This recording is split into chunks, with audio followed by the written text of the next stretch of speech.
Para quem não sabe para onde vai, qualquer caminho serve. Portanto, a grande reflexão a ser feita é...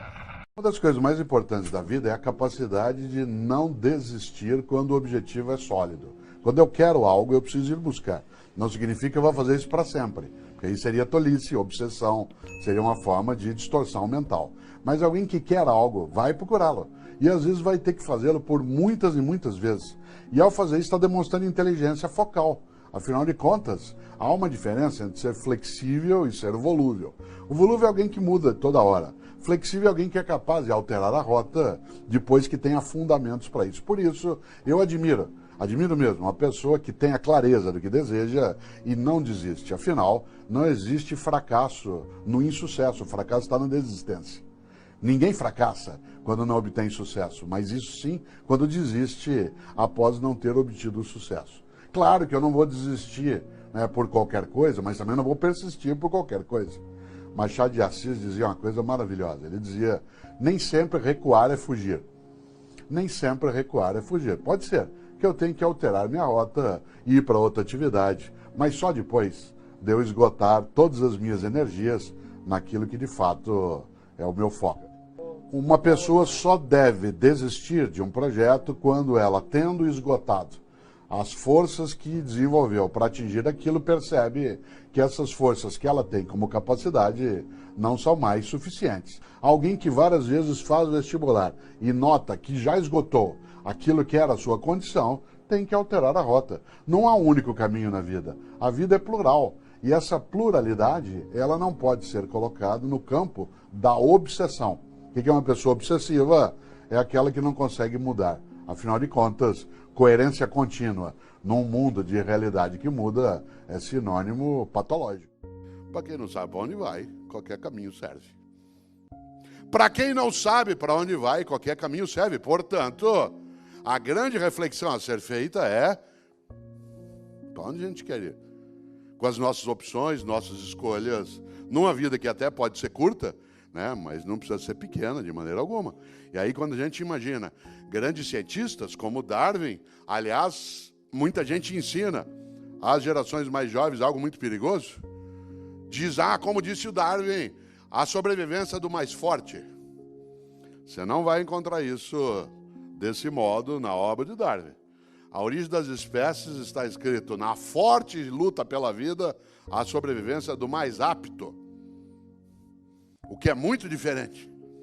Na forte luta pela vida, a sobrevivência do mais apto, isto é, daquele ou daquela que tiver flexibilidade no campo do conhecimento, da formação, na parte de graduação, um currículo que seja mais flexível, que não seja fechado numa única direção.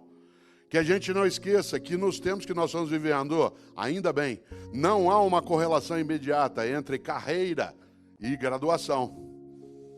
Para vários de nós, carreira e graduação era uma correlação obrigatória. Se você faz economia, você vai ser economista. Se você faz engenharia, vai ser engenheiro. Nós temos hoje uma abertura de possibilidades no mundo do trabalho que permite que alguém que faça economia possa depois estar numa atividade de consultoria ou abrir, né, um restaurante ou estar numa atividade de convivência na mídia. E eu sou da área de filosofia.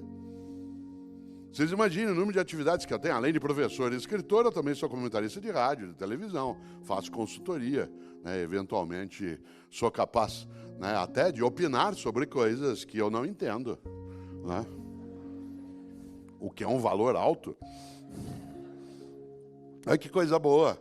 Por que eu estou dizendo isso? Porque nós não podemos, de maneira alguma, num mundo onde as coisas estão em ebulição, em grande alteração, admitir uma crença perigosa de que a nova geração pronta nasceu e que ela se contenta, e nós também, em ser atingida por algo que eu lembrava antes, que é a síndrome do possível. Há 3 caminhos para o fracasso. 3 caminhos para o fracasso. Primeiro, não ensinar o que se sabe. Segundo, não praticar o que se ensina. Terceiro, não perguntar o que se ignora. Digo de novo. 3 caminhos para o fracasso. Não ensinar o que se sabe, não praticar o que se ensina, não perguntar o que se ignora. Vamos inverter.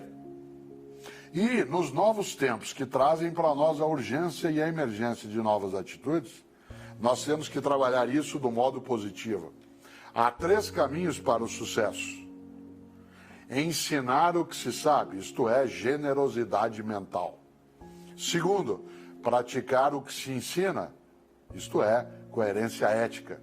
E terceiro, perguntar o que se ignora, ou seja, humildade intelectual.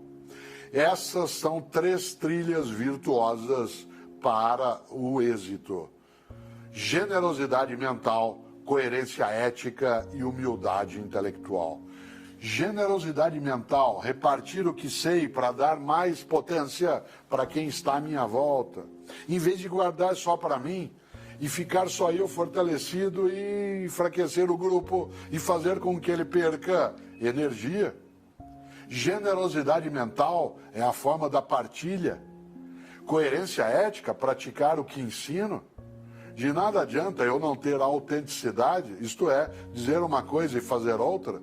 A gente reconhece o valor de pessoas e empresas pela autenticidade que ela tem. A reputação de alguém, a reputação de uma organização vem quando ela pratica aquilo que ensina, quando ela age na mesma direção daquilo que exige. Por isso, além de generosidade mental, também coerência ética. E terceiro, humildade intelectual. Humildade não é subserviência. Uma pessoa subserviente é aquela que se humilha, que se rebaixa, que se enfraquece.